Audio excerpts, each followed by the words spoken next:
राष्ट्रीय महामार्गावरती वाहतूक कोंडी आणि त्यातूनच होणारे अपघात जर पाहिले तर त्याची संख्या खूप मोठी आहे आणि हे अपघात टाळायचे असतील तर वाहतूक नियम जे आहेत हे पाळले गेलेच पाहिजेत।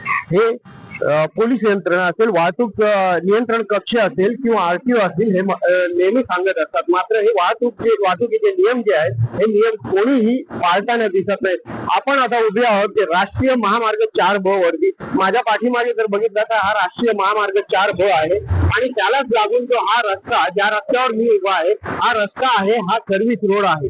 सर्व्हिस रोड एवढ्यासाठी असतात, या राष्ट्रीय महामार्गाला लागून असणारी जी गावं आहेत या गावांना येण्या जाण्यासाठी हा मार्ग राखीव ठेवलेला असतो आणि या सर्व्हिस रोड वरती कोणतीही अवजड वाहन धावता कामा नयेत असा एक नियम आहे। मात्र आपण आता सर्रास बघत असाल की ही अवजड वाहन या ठिकाणी सर्रास धावत आहेत आणि या ठिकाणी जर बघितलं तर आपण ही जी अवजड वाहनांची पार्किंग आहे ही मोठ्या प्रमाणात या ठिकाणी या सर्व्हिस रोड वर केलेली आहे।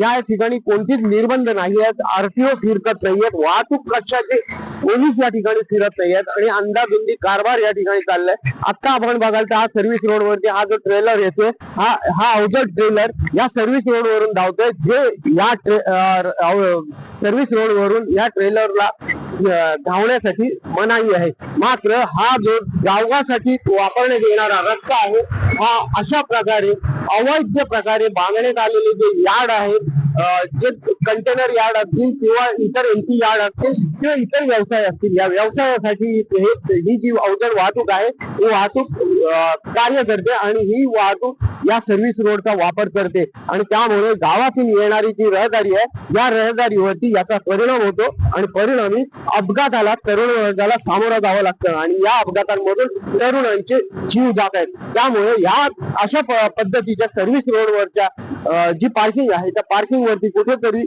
अवरोध केला पाहिजे, कुठेतरी ही पार्किंग थांबवली गेली पाहिजे आणि यासाठी प्रयत्न केला गेला पाहिजे अशी स्थानिकांकडून, ग्रामस्थांकडून मागणी होत आहे। त्याचप्रमाणे जर बघाल तर या ठिकाणी मोठ्या प्रमाणात ही पार्किंग आहे, अवैधरित्या ह्या पार्किंग बनवलेल्या आहेत आणि ह्या पार्किंगच्या माध्यमातून जर मागे गेला तर मँग्रोजची कत्तल करून मोठ्या प्रमाणात या पार्किंग तयार केले गेलेले आहेत आणि या पार्किंगला हे अवजड वाहने ही पार्किंग साठी या ठिकाणी येतात आणि हा सर्व्हिस रोडचा वापर करतात। त्यामुळे ही जे अवैध पार्किंग असतील किंवा अवैध कंटेनर यार्ड असतील, एमटी यार्ड असतील किंवा मोठमोठे अवैधरित्या मँग्रोज तोडून बांधलेले गॅरेज असतील, हे गॅरेज कुठेतरी या सर्वांवरती आळा बसावा आणि नागरिकांचे जीव याच्यातून जाताना वाचावेत अशी अपेक्षा कुठेतरी व्यक्त होत आहे आणि त्यामुळे याच्यावरती कारवाई होईल अशी अपेक्षा आपण गृहीत धरूया। नवराष्ट्रासाठी वीरेश मोरकर, उरण, रायगड।